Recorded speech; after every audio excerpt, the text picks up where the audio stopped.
Hello les petits Français! Qui est Nancy Renaud? Je m'appelle Nancy, je suis coach en vrai être. J'ai créé un programme qui s'appelle Reconnaissance, dont vous voyez le logo juste ici. C'est un programme de développement personnel auquel j'allie l'énergétique et aussi, puisque c'est le réalignement de la personne à qui elle est au plus profond, eh bien je travaille aussi sur la posture, le corps, par le biais du Pilate. En quoi consiste ton métier de coach en vrai être? Alors, le vrai être, ce qui m'inspire, c'est vraiment l'authenticité. Ce qui compte pour moi, c'est vraiment qu'on soit vrai, qu'on soit le plus honnête possible pour qu'on soit vrai à ce qu'on est au plus profond. Donc, j'aide chaque client à devenir qui ils sont vraiment. Donc, le programme Reconnaissance, c'est vraiment de se reconnecter à qui on est au plus profond et que ça se voit ensuite de l'extérieur. Faut-il que je sois dans une mauvaise passe pour venir à ta rencontre? Alors non, beaucoup de gens viennent me voir aussi pour des questions de confiance en soi. Alors oui, c'est vrai, quand on n'a pas très confiance en soi, on n'est pas forcément très bien dans sa peau. Et pourtant, le monde peut avoir l'impression que si, parce qu'en apparence, ça peut paraître être une belle image. J'en faisais partie d'ailleurs, où on ne pouvait pas avoir idée pendant très longtemps comment j'ai pu me sentir à l'intérieur, alors qu'en fait, il y avait des choses plus profondes qui faisaient que il y avait besoin d'aller me reconstruire et me soutenir personnellement. Et c'est d'ailleurs par ce biais que j'ai créé ensuite le programme, c'est que j'ai créé ce que j'aurais bien voulu pouvoir avoir, parce que j'ai fait toutes sortes de thérapies traditionnelles, même alternatives, et j'ai été pas mal déçue de pas mal de personnes. Je pense que c'est aussi pour ça que je peux accompagner un peu n'importe qui, parce que j'ai vécu tellement de choses en une seule vie que je pense pouvoir répondre à un peu toute problématique. Donc effectivement, il y a quand même pas mal de personnes avec des traumatismes plus ou moins visibles.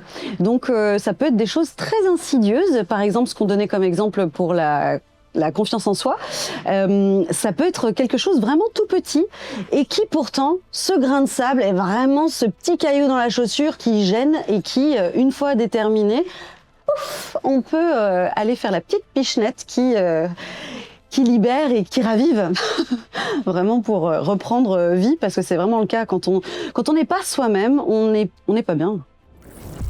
Comment prendre conscience de ce mal?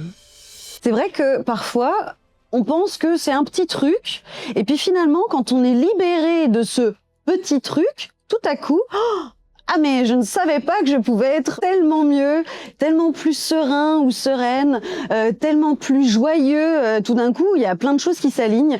Moi, la première d'ailleurs, j'ai l'impression que ma vie continue de monter. À un moment, je me suis dit ah mais je pense pas que je pourrais être plus heureuse. Et puis finalement, les stades ne font que augmenter. Donc je ne dis pas qu'il n'y a pas de haut et de bas dans ma vie, mais contrairement à le début de ma vie qui a été plus des montagnes russes avec des très grands hauts et puis des très grands bas, maintenant j'ai plutôt une progression assez constante. Donc il peut y avoir des moments un peu inconfortables, mais finalement ça remonte quand on passe ce petit palier, et c'est souvent par le biais d'une conversation, par peut-être des non-dits, des peurs que je n'avais pas encore identifiées. Je vais vraiment voir, parce qu'en fait, ce que je fais dans le programme, c'est ce que j'enseigne aussi. En fait, je fonctionne par l'exemple. Donc, ce que j'ai pas identifié, eh bien, peut-être que, de toute façon, je pense qu'on est toujours en perpétuel travail. Je trouve que même les personnes qui sont dans mon programme, ce que je leur dis, ce n'est pas un problème d'avoir une peur. Ce n'est pas un problème d'être inconsciemment dans un schéma. Ce qui, moi, me pose problème, c'est quand on identifie le problème et que, pourtant, on choisit de continuer cette chose. Donc là, effectivement, on cherche soi-même à se faire mal. Et d'ailleurs, c'est ce qui va se passer souvent. Ensuite, on le somatise dans le corps. Mais par contre, si on vit quelque chose, on ne comprend pas ce qui se passe et que on est donc encore dans l'inconscient, là, c'est tout à fait OK. Et justement, j'encourage plutôt la personne à ne pas se flageller et de se dire « Mon Dieu, mais qu'est-ce que je suis nulle? Pourquoi est-ce que je ne fais pas ci ou ça ?» Non, parce que tant qu'on n'a pas identifié, il faut être indulgent et beaucoup de compassion pour soi. Comment se diagnostiquer? Alors, s'auto-diagnostiquer, ça c'est quelque chose que j'enseigne de base dans le programme. J'enseigne en fait à ce qu'on puisse s'identifier soi-même. C'est ce que je faisais en fait. Moi, j'ai commencé à enseigner dès l'âge de 13 ans. Donc cette pédagogie, je l'ai acquise par le biais de ma maman, qui était elle-même enseignante de multiples langues, 8. Enfin, pas enseignante de 8 langues, mais elle en a appris 8. Et donc cette pédagogie, moi, je l'ai poussée encore un petit peu plus loin. Et ce que j'ai cherché à faire, c'est d'appliquer cette pédagogie que j'appliquais dans l'enseignement au programme. Et donc, chaque personne qui vient me voir, parce que quand je faisais du soutien scolaire, je poussais la personne vers son excellence. C'est-à-dire que je la prenais telle qu'elle était, j'aidais à ce qu'elle... en fait, comme si ça l'enveloppait. Et ensuite, une fois qu'on a compris où sont les bases, on propulse et là on va où la personne peut aller. C'est m'est fréquemment arrivé que j'ai des élèves qui viennent me voir par exemple avec 6 sur 20 dans une matière et puis qu'ils passent premier de la classe en 3 mois parce que il suffisait d'identifier en fait où était le problème, enseigner une méthode et ensuite ça s'appliquait d'ailleurs dans la matière en question et souvent dans la moyenne générale puisqu'une fois qu'on a compris comment fonctionner, eh bien ensuite on peut se l'appliquer à tout. Et donc avec le programme finalement, c'est ce qu'on fait aussi. J'enseigne à la personne à se comprendre et à identifier. Et donc, c'est une sorte de système. J'aime bien la logique, même si je fais un peu d'ésotérique avec l'énergétique, mais je suis plutôt scientifique dans mon approche. Donc, c'est très factuel. On part des faits. On part quand on vient me parler d'un ressenti, je pars des faits pour que la personne puisse elle-même comprendre son propre mécanisme et passer à une autre étape. Finalement, tu étais prédestiné à faire ce métier. Alors, il y a une partie qui est peut-être prédestinée dans le sens où, effectivement, j'ai eu la pédagogie de ma mère, mais je pense que ça fait partie de ce par quoi j'ai dû passer, qui font partie de mes gros traumatismes et qui font que j'attire dans mon programme beaucoup de ce que j'appelle des personnes qui ont une empreinte narcissique. C'est des personnes qui ont vécu des relations toxiques sur le spectre du narcissisme. Donc, il y a des pervers narcissiques, voire plus, voire moins. Enfin, voilà, c'est le spectre narcissique. Moi, je simplifie comme ça. À l'autre bout, il y a plutôt les empathes. Donc, on va pas forcément rentrer dans le détail aujourd'hui. Donc, il y a une partie innée, certes, mais il a fallu que... En fait, c'était plus un mécanisme de défense à la base pour moi. Il a fallu que vraiment je me corrige en continu, puisque j'ai été élevée en partie par un gros narcissique. Et... en fait, comme il me remettait beaucoup en question, enfant, eh bien, j'étais tout le temps à me poser la question, mais qu'est-ce que j'ai fait de mal? Qu'est-ce que j'ai fait de mal? Qu'est-ce que j'ai fait de mal? Et donc, du coup, j'étais tout le temps en train de me centrer sur moi, parce que c'est ce que fait un narcissique dans la perversion, qui inverse les choses. Et donc, il me faisait me questionner, alors qu'en fait, en grandissant, et c'est qu'à partir de l'âge de 16 ans que j'ai commencé à pouvoir me rendre compte que le souci ne venait pas de moi, eh bien, je me remettais en question plutôt que de regarder ce qui se passait chez lui. C'est l'effet miroir. Que signifie le terme aligné? Alors, j'utilise le mot aligné, alignement, et ça regroupe absolument tout ce que je fais finalement avec le programme Reconnaissance. D'ailleurs, si vous pouvez voir comme il est constitué le logo, on voit un alignement. Et c'est un alignement sous plein d'aspects. Et d'ailleurs, il est tridimensionnel, il a vraiment beaucoup de dimensions. Mais en fait, l'alignement dans la personne, c'est certes à votre cœur, mais c'est aussi à l'alignement Terre-Ciel, pour être vraiment en alignement avec son environnement, donc notre planète Terre, avec la gravité. C'est là qu'on travaille la posture, parce que par exemple, si on n'est pas aligné avec la gravité, donc Terre-Ciel, eh bien, si on est par exemple penché en avant, on va se faire mal en bas du dos. Si on est trop en arrière ou une partie du corps qui est trop en arrière, là, on va se faire mal, ça va être peut-être plus au niveau des cervicales, etc. L'alignement est essentiel à tout niveau. Donc physiquement, c'est souvent là qu'on se rend compte qu'on n'est pas aligné, mais aussi avec nos émotions. Donc l'alignement, par exemple, lorsqu'on fait la première séance du programme Reconnaissance, il y a la séance 0 que j'appelle la séance bilan. On fait un body scan, donc en fait on part du corps pour aller mettre des mots MOTS sur les mots MAUX que le corps a pu vivre. Donc une fois qu'on a mis des mots sur les mots, on voit s'il y a un déséquilibre au niveau émotionnel et lors de la première séance, parce que je le fais absolument à toutes les séances, on vient travailler au niveau de l'énergétique pour venir libérer un petit peu déjà. Et les méridiens, si vous connaissez un petit peu la médecine chinoise, eh bien, les organes sont connectés et sont influencés par des émotions. Et donc, du coup, eh bien, on vient travailler, libérer par l'énergétique, par ce soin que j'ai créé, qui vient nettoyer le circuit énergétique des organes. Et donc, que j'appelle le nettoyage des méridiens. C'est ce qui s'appelle le Reiki. Alors effectivement, je suis maître enseignant Reiki. C'est ce qui m'a permis en 2018 de apprendre à utiliser mes mains. Parce que figurez-vous que j'ai appris en 2018 que j'utilisais mes mains depuis l'enfance. Ma mère, qui était migraineuse quand j'étais enfant, forte migraine, jusqu'à 30 vomissements par jour dans les moments de crise. C'était insupportable pour moi, enfant en pâte.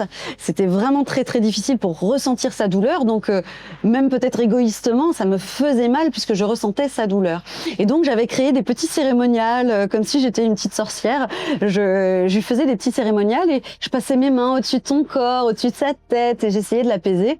Ça durait longtemps ces mots, hein. Donc et en fait j'ai appris en 2018 que ça marchait. Alors je pensais que c'était juste des trucs d'enfants et puis que voilà. Sauf qu'en fait si. Et donc c'est pour ça que j'ai cherché à utiliser le Reiki, duquel j'avais entendu parler depuis 2010-2011 par le biais d'une amie. Et puis ensuite de retour aux États-Unis. Eh bien, dans les montagnes de Caroline du Nord, dans les montagnes bleues d'Asheville, j'ai eu mon premier soin et ensuite je me suis formée. Mais qu'est-ce que c'est exactement le Reiki? Alors le Reiki, qu'est-ce que c'est? C'est une technique de guérison japonaise. C'est une méthode ancestrale qui a été redécouverte au début du XXe siècle. Le Reiki spécifiquement, c'est ça. C'est ce que j'enseigne la base lors de mes formations, stages qui sont certifiante aux États-Unis. En France, c'est malheureusement pas encore reconnu, mais bon, peut-être qu'avec le temps, ça le sera. En tout cas, moi, je peux exercer sans problème aux États-Unis, en France aussi, mais juste pas dans les hôpitaux, contrairement à là-bas. Et le Reiki, je l'ai agrémenté de mes propres facultés qui se sont développées avec le temps. Donc depuis 2018, j'utilise mes mains de nouveau consciemment et en fait depuis, eh bien ça s'est développé petit à petit et j'utilise divers outils qui se sont agrémentés, dont le tambour, les cymbales tibétaines et une pourba depuis cet été, l'été 2024. Comment s'organise ton programme reconnaissance? Le programme, je l'ai divisé en niveaux. Il y a la séance bilan, 0. Souvent, la 0 déborde dans la séance 1. Chaque niveau fait 3 séances. Maintenant, c'est quand même important pour l'ancrer et vraiment que ce soit du long terme, que ce soit sur plusieurs séances. Et souvent 3, ça permet vraiment de libérer des choses profondes. Donc, après la séance 0, eh bien, on passe à la séance 1, 2, 3 qui font le niveau 1. Et ensuite, on fonctionne par niveau.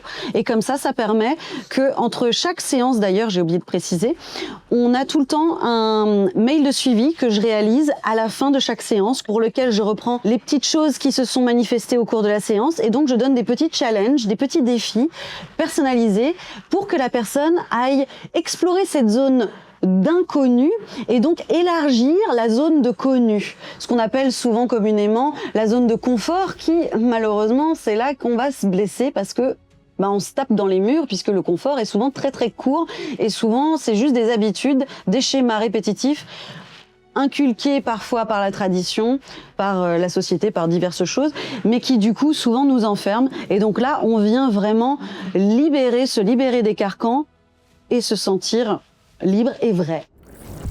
Parle-nous de tes pierres et de leur utilité. Alors oui, la lithothérapie est effectivement très utile également.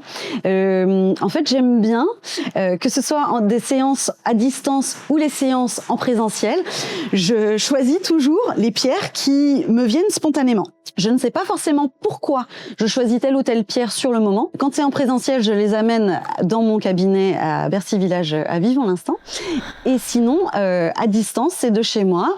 et donc par le biais de mon ordinateur. Et donc je l'installe puisque je crée l'espace, même si c'est virtuel, c'est un espace. L'espace pour le client et moi, je purifie l'espace et je prépare.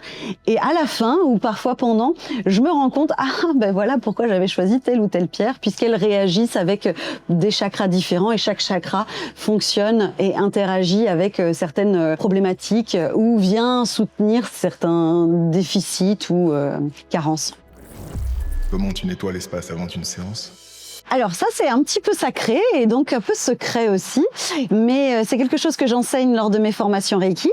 Mais je purifie l'espace par l'énergétique. Quand je fais des partages Reiki, j'utilise aussi la sauge, le palo santo, donc des plantes. Je peux le faire aussi simplement par l'énergétique avec des symboles et divers rituels qui permettent de purifier l'espace et me purifier moi aussi pour que ce soit vraiment l'espace du client. Pourquoi demandes-tu? Quelle est votre intention du jour? Effectivement, je pose toujours la question en début de séance, quelle est votre intention du jour? Parce que, par exemple, la séance bilan, j'ai tout un programme, c'est toujours en 3 parties. Néanmoins, est-ce qu'il y a quelque chose vraiment prégnant et qu'il faut absolument faire tout de suite? Et puis, du coup, on adresse la situation dans le moment. Donc, je laisse libre cours à ce qui vient dans le moment. C'est très important de rester aligné avec le moment présent et donc dans l'ici et maintenant et laisser les choses libres. C'est ce que j'applique aussi dans mes cours de pilates, puisque le pilates, je le fais aussi en cours collectif. Et donc, je ne prépare jamais vraiment le cours à l'avance. Je peux avoir des idées, tiens, aujourd'hui, j'aimerais leur faire travailler ça ou ça.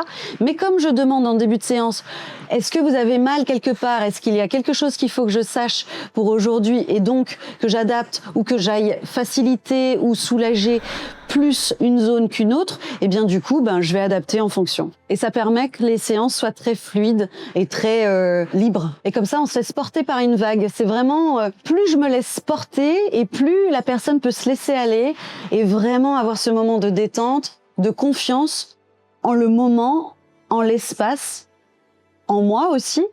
Et donc, s'en imprégner et intégrer cette confiance en elle. Peux-tu nous raconter un événement marquant vécu en coaching?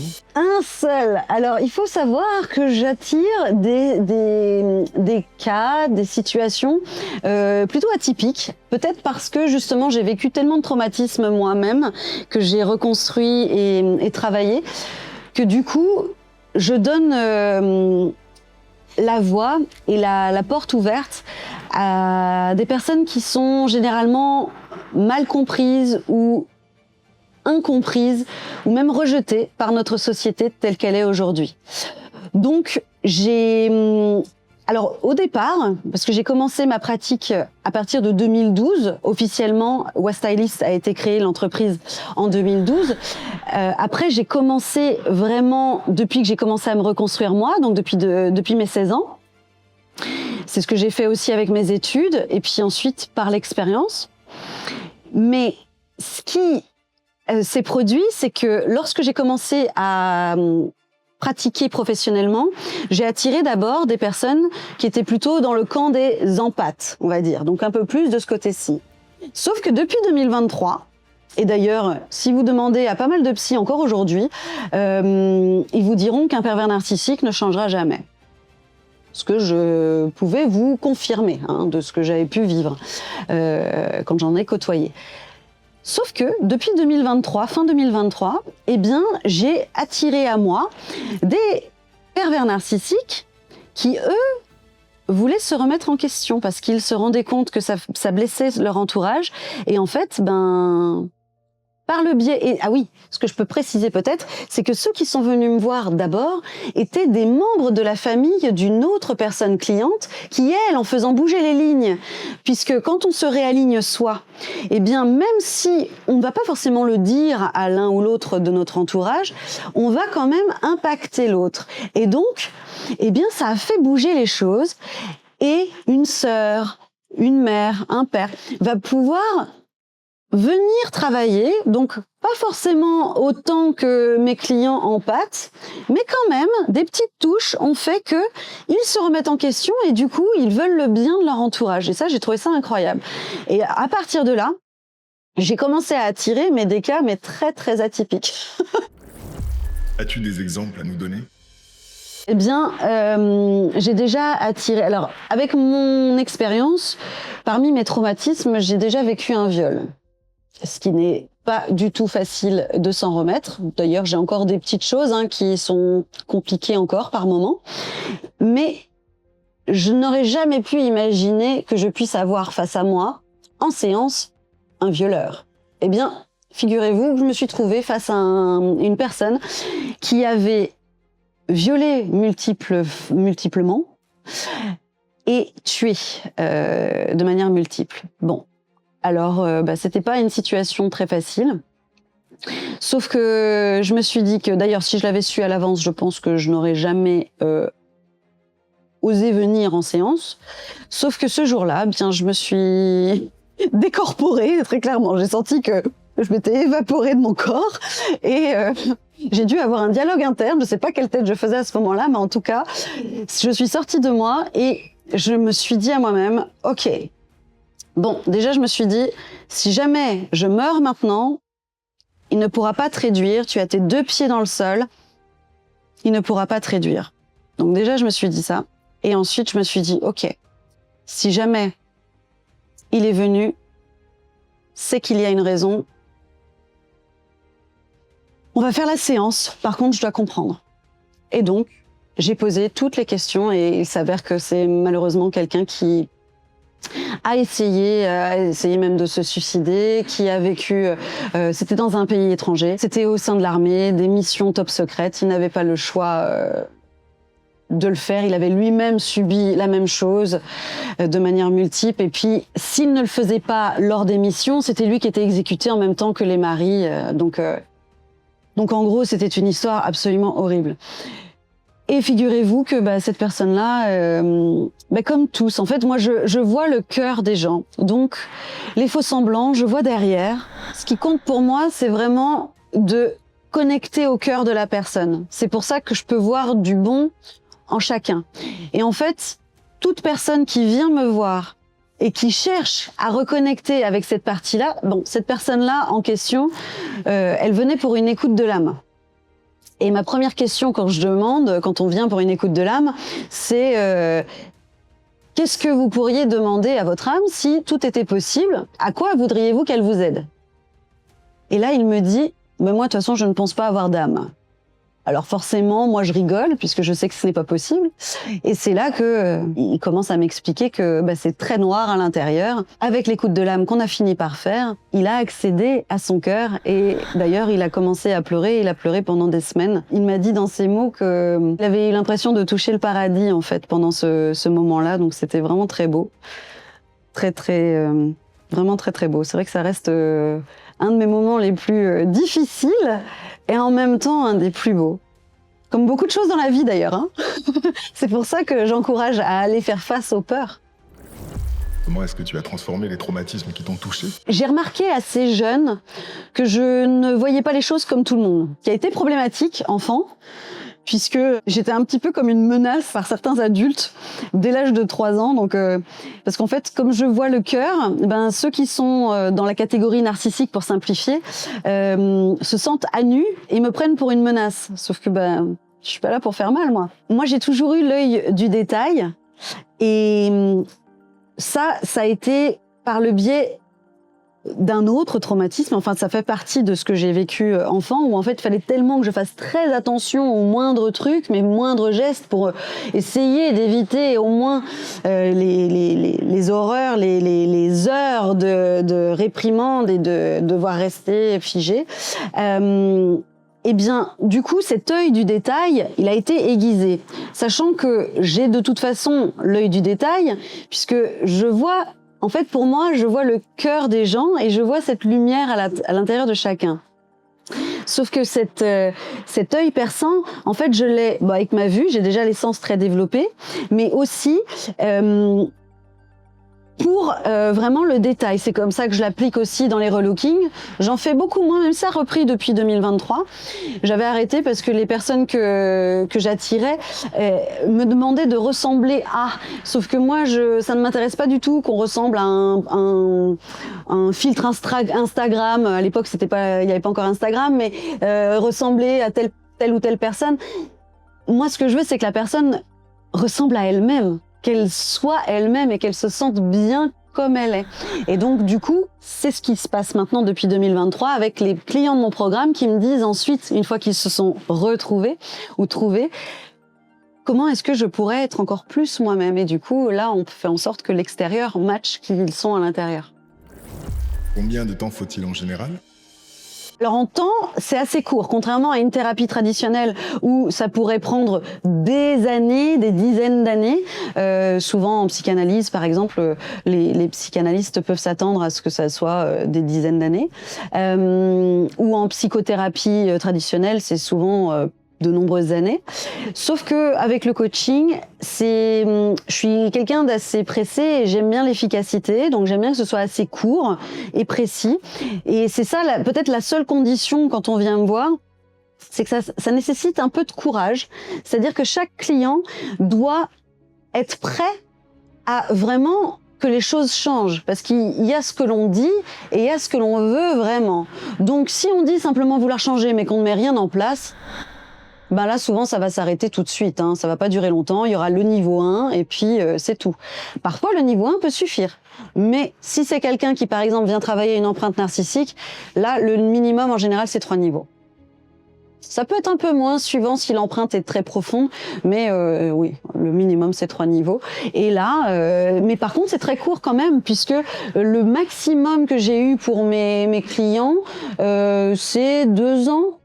Et pour certains, d'ailleurs, je me suis rendu compte que même ceux qui aimaient bien garder les séances, sachez d'ailleurs que contrairement à une psychothérapie traditionnelle où on va y aller toutes les semaines, voire plusieurs fois par semaine quand c'est une psychanalyse, là, c'est parfois 2 semaines de suite quand on commence, mais après c'est un minimum de 2 semaines, 3 semaines, voire 1 mois. Et souvent, au fil du temps, on espace même un peu plus. Et du coup, ça permet d'ancrer dans le temps. Et parfois, quand on arrête le programme, on peut refaire une petite séance 1 an plus tard ou des choses comme ça. Mais c'est souvent, on est libre en fait après. On est complètement, on a les clés en main. Donc, on n'a plus vraiment besoin. Sortir de sa zone de confort permet de créer de nouvelles habitudes? Eh ben exactement. En fait, de sortir de la zone de confort permet de créer de nouvelles habitudes, effectivement. Et donc, tout au fil du temps, c'est pour ça que je dis que j'applique ma pédagogie dans le coaching, c'est que avec le travail que l'on fait, au cours du travail, même pendant la séance, c'est déjà de l'apprentissage. C'est pas juste vous êtes là en train de prendre des notes et puis voir qu'est-ce qu'on va faire peut-être un jour. Ben non, en fait, on l'applique sur le moment. Quand on vient me voir, c'est pour avancer. Et quand ça n'avance pas, ça peut être parce que justement, il y a un blocage. Et s'il y a un blocage, on vient le travailler par le biais de l'énergétique aussi. Parce que c'est pas que le mental. Et c'est pour ça d'ailleurs que dans la séance 0, je pars par le body scan parce que je pars du principe que si vous avez déjà fait par exemple une thérapie traditionnelle, vous n'allez pas avoir envie de répéter votre histoire encore une fois. Donc, c'est par le biais de ce que votre corps a essayé de vous dire. Parce que notre corps, il fait partie de nous. Mais c'est notre copain, en fait. C'est lui qui vient nous aider. Et donc, si on n'arrive pas à mettre des choses en conscience, eh bien, notre corps, lui, parle à sa manière en signal d'alarme. Donc, si on écoute, il va juste venir gratouiller un peu une zone. Et si on n'écoute pas, il va finir par se bloquer. Et si on n'écoute encore pas, c'est comme un enfant qui fait « maman, maman ». S'il n'écoute pas, si la maman n'écoute pas, il va finir par crier pour se faire entendre. Et donc, on peut aller jusqu'à l'accident. Donc, pour moi, en fait, tout ce que le corps vit n'est pas un accident. C'est vraiment parce que c'est un biais ou un autre, où on s'est harmonisé avec l'univers pour que certaines choses arrivent. Et si vous me dites « Ah bah oui, mais tout n'est pas drôle », en fait, quand vous voyez que tous les traumatismes que j'ai vécus, aujourd'hui, avec le recul que j'ai de mon grand âge, eh bien, je vois déjà qu'en fait, je regrette même pas tout ce qui m'est arrivé, même les pires choses, parce qu'en fait, je comprends. Et c'est comme si tout était lié. J'ai appris par exemple le chinois, en fait c'est grâce à l'étude du chinois par exemple, et mon voyage en Inde, rien à voir les deux, eh bien si, parce que du coup je me sers de ces connaissances-là dans mes enseignements du Reiki, où je vais expliquer pourquoi les symboles, qu'est-ce qu'ils signifient à la base, contrairement à ce que moi j'ai reçu comme enseignement, où on m'enseignait simplement les symboles, et puis leur signification générale, mais là je viens expliquer vraiment dans le détail, donc j'apporte ces petites choses précise. As-tu d'autres activités en plus du Pilate et de ton programme Reconnaissance? Alors c'est vrai, j'ai suivi une formation aussi en 2015 sur le relooking pour avoir justement la science derrière mes ressentis intuitifs par rapport à la colorimétrie, par rapport à la morphologie, tout ce qui avait en rapport avec l'apparence. Et donc, il y avait aussi un cours en cosmétologie. Et donc, dans la cosmétologie, j'ai appris à lire et à comprendre les ingrédients des cosmétiques. Sauf que moi, à l'époque, j'étais très fière d'acheter des produits de pharmacie, donc Aven, des grandes marques. Et puis, je me suis rendu compte qu'en fait, par exemple, Aven, que j'aimais beaucoup, la seule chose qui était bonne dedans, c'était l'eau. Après, c'était beaucoup de bip. Et moi, j'avais une peau horrible. Je sais pas si vous le voyez, mais je suis plutôt fière de ma peau. Là, je n'ai même pas de fond de teint ni rien. Ce que j'ai réussi à atteindre, c'est qu'à partir du moment que j'ai fait mes propres produits, j'ai décidé, en fait, à partir du moment que j'ai eu ce cours en cosmétologie, de chercher. En fait, je suis tombée sur une chimiste qui m'a formée. Et à partir de là, déjà pendant les cours, en fait, j'adaptais aussi, je me suis fait du fond de teint pour le coup, et j'adaptais les ingrédients pour les dosages, pour vraiment adapter, et ça c'est encore mon œil du détail, pour adapter vraiment à la carnation. Et donc, à partir de là, j'ai commencé à faire des crèmes de soins, ensuite des sérums yeux, enfin toutes sortes de produits desquels j'avais besoin, tout en un, parce que si vous faites un petit tour sur mon magasin, vous verrez qu'il y a plein de petits produits, même si j'ai tellement à faire que mes stocks sont un peu petits, je les renouvelle, mais beaucoup plus lentement. Les produits, en fait, alors au départ, c'était pour moi, ensuite ça a été pour la famille qui m'a dit « Oh, tiens, j'aimerais bien, moi, que tu me fasses ci ou ça », et puis ensuite, la famille en a parlé autour, et donc ça a été les amis d'amis, les amis d'amis d'amis, et puis avec Covid, de ne plus pouvoir vendre dans mon magasin en présentiel, en physique aux États-Unis, j'ai opté pour ouvrir un magasin en ligne. Et puis du coup, comme ensuite j'ai décidé de m'installer en France après coup, donc de revenir en France et de tourner une page de 10 ans de ma vie, j'ai ce magasin qui me permet de les vendre encore aujourd'hui. Où peut-on les retrouver? C'est sur Etsy, c'est un magasin que vous pouvez retrouver sur mon site.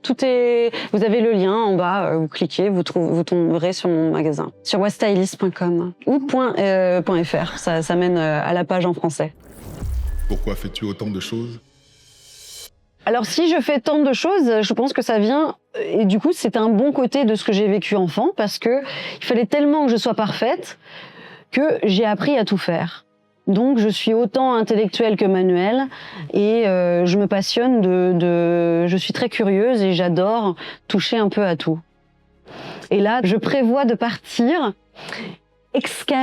contribuer à l'excavation de la plus grande pyramide du monde qui se trouve en Bosnie. Celle d'Égypte, je crois que c'est Khéops, fait 5 millions de tonnes, et celle-ci fait 18 millions de tonnes. Donc c'est énorme. Je me trompe peut-être sur les chiffres, mais il me semble bien que c'est en millions. Et donc, je vais aller faire du bénévolat et contribuer à ça. J'avais déjà fait quelque chose d'un peu original comme ça quand j'avais 19 ans. J'étais allée en Espagne pour nettoyer des empreintes de dinosaures. Donc là, c'est plus récent quand même, parce que cette pyramide daterait d'il y a 25 000 ans. Tu couvres donc tous les domaines, c'est ça? C'est vraiment une approche holistique. Et holistique, en anglais, entier se dit whole. C'est vraiment le cas. Et holistique, il y a aussi le côté holy. Et holy, c'est saint.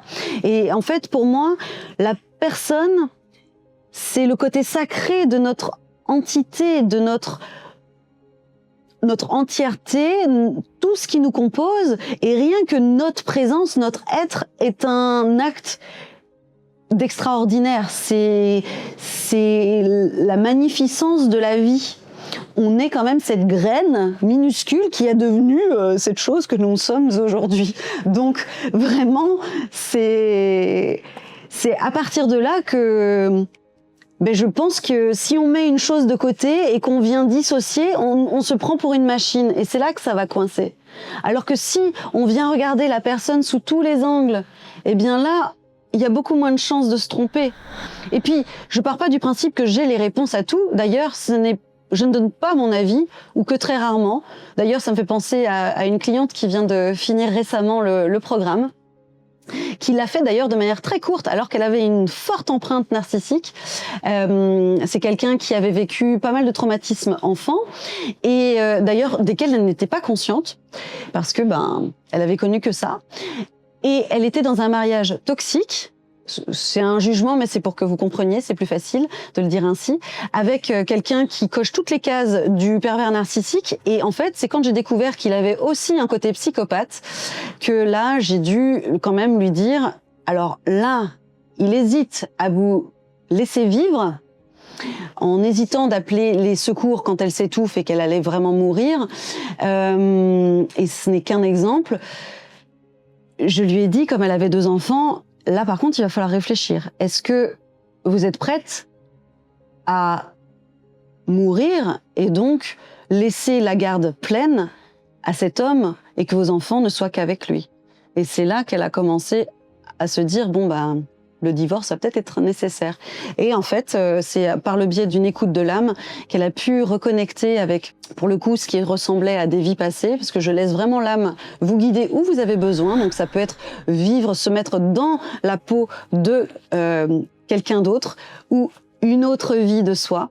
Là, pour le coup, elle s'est retrouvée dans la peau de 2 hommes. Et en fait, elle a reconnecté avec ce courage. En fait, on n'invente rien, on vient juste rechercher ce qui est déjà là. C'est pour ça que le réalignement, c'est ça aussi, c'est se réaligner à qui on est. C'est vraiment reconnecter avec ce que l'on a au fond de soi. Et donc, à partir de là, elle a commencé les démarches, elle avait des douleurs dans le corps, elle avait tellement de choses. Moi, d'habitude, je demande le niveau de stress en début de séance et à la fin, le niveau de confiance en soi, ça c'est la base. Mais pour elle, il y avait aussi le niveau de douleur. Et au départ, il était à 9-10. C'était insupportable. Elle était avec des douleurs constantes. Elle allait à l'hôpital en continu. Et maintenant, elle n'a plus de douleur. Et des mots qui étaient censés, comme on entend tout le temps dans la médecine occidentale et allopathique, qui vont durer toute la vie. Mais oui, parce qu'on part pas du principe que les gens peuvent changer. Sauf que moi, je pense le contraire. Comment se révéler à soi?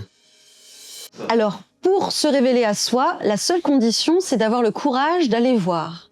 Et ceux pour lesquels ça n'a pas pu arriver, c'est des personnes qui ont lâché très vite, qui, par exemple, et très souvent n'ont fait qu'un niveau, par exemple, quand il y avait besoin de plus, ou en fait, ils ne voulaient pas vraiment aller voir ce qui posait problème et qui n'essayaient pas de changer les choses.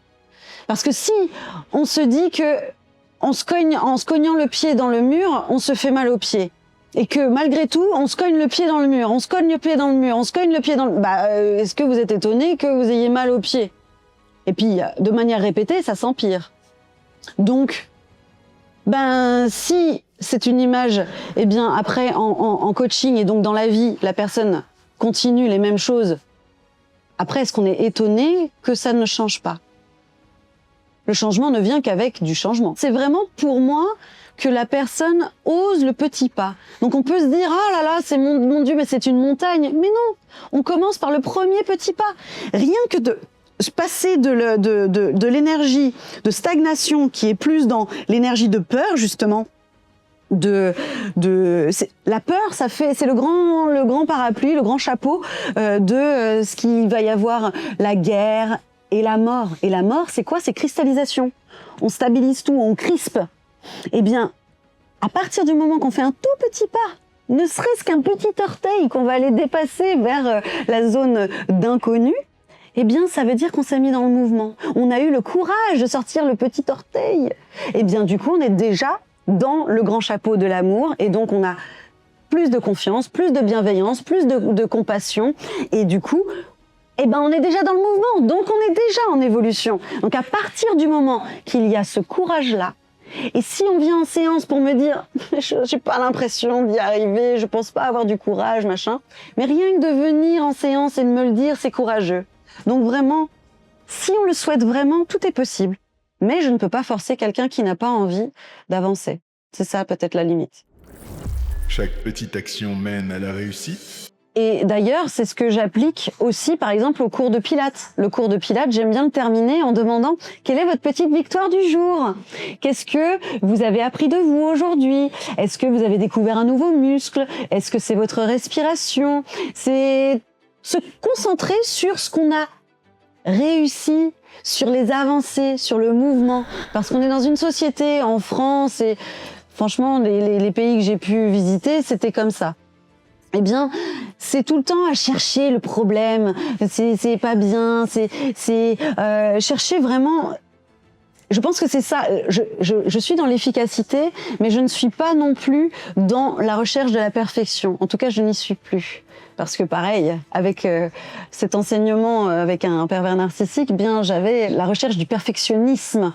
Et le perfectionnisme est très débilitant puisque on n'est jamais assez bien, jamais assez ci ou ça.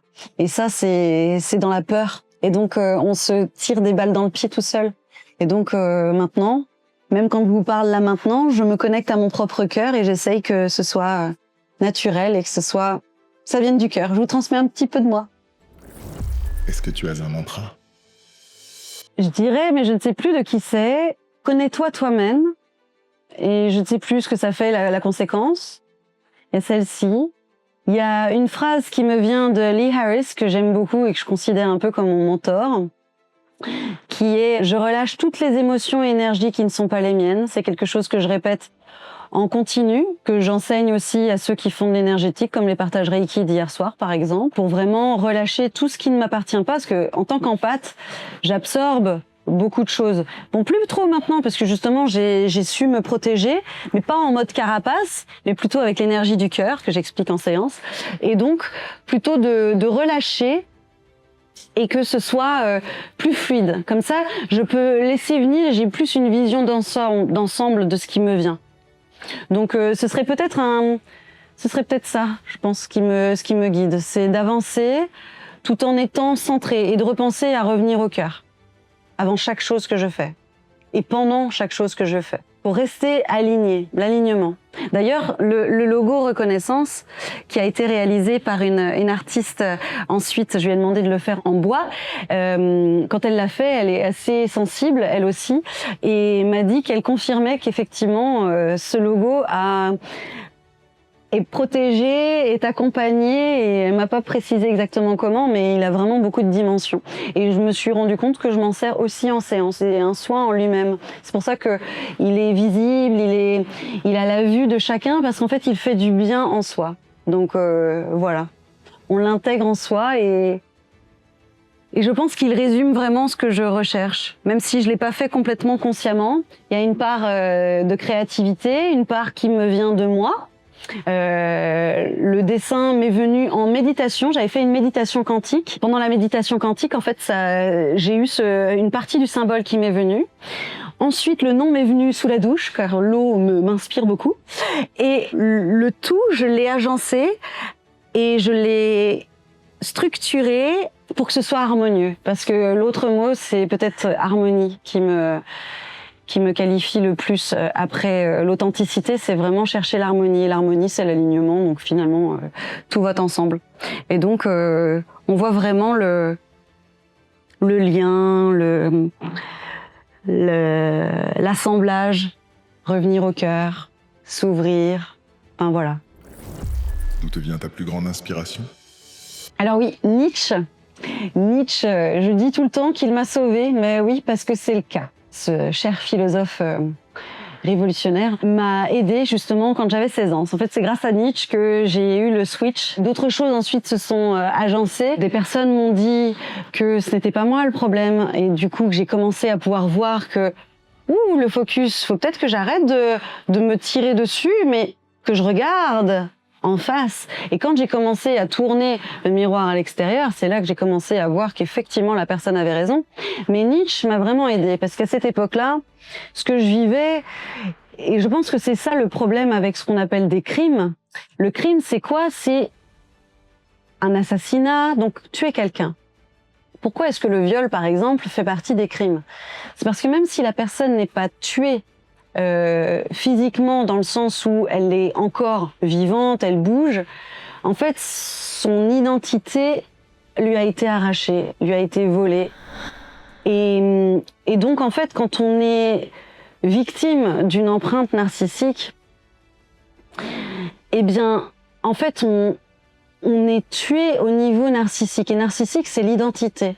Donc, en fait, quand on subit ce que j'appelle donc l'empreinte narcissique, quand on nous emprunte, quand on nous met une emprise dessus, eh bien, en fait, on n'est plus agent de notre vie, on n'est plus acteur de notre vie, et ça tue. Je ne supportais plus de vivre avec cette personne qui me torturait au quotidien, verbalement, parce que pour le coup, il ne m'a jamais touchée, sauf une fois où justement il avait tenu ma mère par la gorge et il l'avait soulevée de terre à 10 cm du sol. Et c'est là que j'ai compris que, ok, je vais partir à l'étranger, ma famille est en danger. Maintenant, ce n'est plus que moi, c'est aussi les autres. Donc, à part ça, c'était tout le temps verbalement. Donc, la torture psychologique. Et donc, ce qui a fait que pendant des années, je l'avais au-dessus de la tête. Et qui me disait, tu ne feras pas bien, et je faisais des crises de panique pendant que je faisais mon master. Enfin, plein de choses très compliquées qui font que, quand on se reconstruit après, on peut se dire qu'on est sacrément fort. Hein. Donc là, c'est ma petite revanche sur la vie. Et donc, à 16 ans, Nietzsche m'a aidée parce que, à cette époque-là, je me demandais, est-ce que ça servait à quelque chose de vivre ? Et donc, dès l'âge de 16 ans, en fait, je traversais les grands boulevards parisiens, les yeux fermés, en me demandant à chaque fois, mais si je vis, c'est que j'ai encore un autre jour à vivre. Et je faisais ça jusqu'à ce que je lise Nietzsche. Et en fait, avec son concept de beau et sublime, je me suis rendu compte que moi, ce que je recherchais dans la vie, c'était le sublime. Et le sublime, c'est les forces de la nature, c'est les orages, c'est les ouragans, c'est les grandes marées, c'est vraiment la vie. Et du coup, ça m'a fait reconnecter à ça et à ce que j'ai aussi en moi. Et je pense d'ailleurs que ce que les narcissiques font, c'est que comme ils n'ont pas une assez grande confiance en eux, ils réduisent la personne en face. Et bien que j'étais une enfant, je devais être une menace, puisque je voyais son cœur, au fond, bien caché. Et je savais le potentiel, mais comme il ne voulait pas le faire ressortir, eh bien... Et donc, de pouvoir me concentrer, me reconnecter à cette part que j'aimais déjà, eh ben, ça m'a redonné un sens à la vie, et c'est ce qui m'a boosté et qui m'a fait avancer. Donc le but de ton coaching reconnaissance est de leur enlever cette noirceur. Alors c'est très drôle que tu donnes cette image-là, parce qu'en fait, c'était l'origine de mon logo de l'entreprise pour Wastylist. C'est un pan. Le pan m'accompagne partout. Je porte d'ailleurs les couleurs dans mon maquillage. Le pan me fait beaucoup de bien. Et en fait, j'imaginais qu'en fait, les personnes, quand elles viennent me voir, elles viennent en pan blanc. Donc déjà, c'est très joli. Et ensemble, on révèle les couleurs. Et donc, en fait, quand la personne vient me voir, et d'ailleurs, j'attire souvent des personnes qui sont à un tournant dans leur vie, donc c'est pile le bon moment. Et soit elles ont déjà commencé à tourner, elles ont besoin du coup de pouce pour continuer, soit elles sont prêtes à faire le changement et puis on y va. Mais souvent, c'est comme ça, donc c'est toujours à pic. Mais je pense que c'est ça effectivement, ça peut être morose, mais au final, et d'ailleurs c'est ce que je dis aussi, je peux pas promettre une vie en rose. Par contre, je peux promettre que même, c'est surtout d'apprendre à vivre, que toutes les choses qui vont arriver, parce que je peux pas empêcher les aléas de la vie, mais de les prendre avec sérénité. Et ça, j'ai dû me l'enseigner à moi-même déjà. Et c'est pas forcément facile tous les jours. Mais c'est le plus simple. Comme la vie, tout est simple avec la vie. Si c'est pas simple, c'est qu'il y a autre chose, il y a une autre manière de le faire. Quelle est la prochaine étape ? Je pense que la prochaine étape serait peut-être d'avoir mon propre petit bébé et d'essayer d'avoir cette étape-là. D'ailleurs, je vais commencer à enseigner le Pilate aussi pour les mamans et les enfants. C'est des petites choses comme ça que je compte mettre en place. Et puis, je tourne de plus en plus vers le collectif. ce que j'avais entrepris déjà aux États-Unis et puis que là, je vais pouvoir commencer à mettre vraiment en place en France. Un message à faire passer à une personne qui ne se sent pas concernée? Eh ben, j'aurais même dit autre chose. Alors, le Reiki, oui, c'est pour tout le monde. Le Pilate aussi. Je pense ça fait toujours du bien. J'exerce en présentiel à Bercy Village et je fais aussi des prestations pour Yoz et d'autres centres dans des entreprises, etc. Mais je le fais aussi en ligne. Donc ça, je l'ai découvert aussi pendant Covid, que c'est tout à fait possible. Après, c'est vrai que pour les cours individuels et puis pour commencer, ce que j'aime bien, je suis très pointue. J'ai été diplômée de l'école Align et les fondateurs sont des élèves de Joseph Pilate lui-même, rattachés à Balance Body University, l'école californienne. C'est très très pointu dans l'enseignement, donc on a beaucoup de kinés d'ailleurs qui venaient se former dans l'école. Donc le Reiki, effectivement, ça ferait aussi du bien.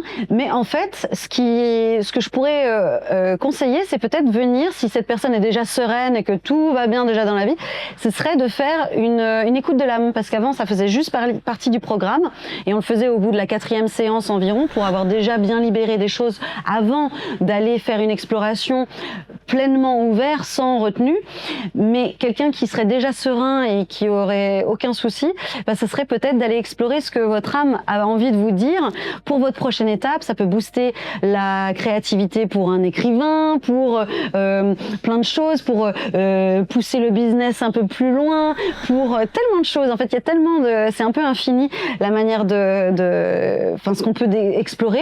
Donc, l'écoute de l'âme, ce serait peut-être ce que je conseillerais, parce que ça, c'est vraiment chouette. C'est quelque chose que j'ai mis en place à partir du moment où j'ai été maître Reiki, et c'est magique. Et j'ai une cliente qui est hypnothérapeute qui m'a dit que ça s'apparenterait à peu près à peut-être 10% à l'hypnose, un peu à la sophrologie, mais que c'est encore tout autre chose. Donc ça peut se transformer en soin d'ailleurs, parfois pendant l'écoute de l'âme ça devient un soin énergétique en même temps. Donc vraiment ça s'adapte complètement à vous et contrairement à d'autres pratiquants de choses qui s'y apparenteraient et qui, j'ai l'impression, c'est ceux qui donnent des noms avec le mot quantique, eux, ils dirigent beaucoup plus. Moi, j'aime bien laisser libre cours à vraiment le cœur. Et donc, c'est pour ça que je dis qu'est-ce que l'âme a envie de vous faire voir. Et donc, vous avez l'intention de ce que vous voulez dénouer ou ce vers quoi vous tendez. Et ensuite, c'est votre âme qui vous guide. Et moi, je vous accompagne et ensemble, on part à l'aventure. Sans bouger, mais pourtant on a les ressentis, ça active tous les sens. Par exemple, on peut se retrouver en Égypte avec les pieds dans le sable, sentir le chaud sous les pieds, la texture du grain, les odeurs des fleurs. Comme le jasmin, la chaleur du soleil, c'est vraiment incroyable. Et ça peut être des voyages dans le temps, ça peut être des voyages, c'est infini. Où peut-on faire appel à tes services? Alors, pour me retrouver, c'est très simple. Soit vous tapez Wastylist, c'est OUA pour Once Upon a Stylist, wastylist.fr, comme ça vous amène directement sur la page en français. Ou alors, vous tapez reconnaissance, recon-essence.com ou .fr. De toute façon, j'ai tout. Et puis vous tombez sur la page du programme directement. Si vous voulez vérifier mes événements collectifs, je les mets à jour sur ma page événements, donc l'onglet événements, events, si vous êtes sur la page en anglais. Et donc tout est à jour, sauf les remplacements qui sont chez Yoz ou dans les entreprises où là c'est pas quelque chose qui m'appartient personnellement. Et vous pouvez même prendre rendez-vous directement sur mon calendrier dessus, sur mon planning.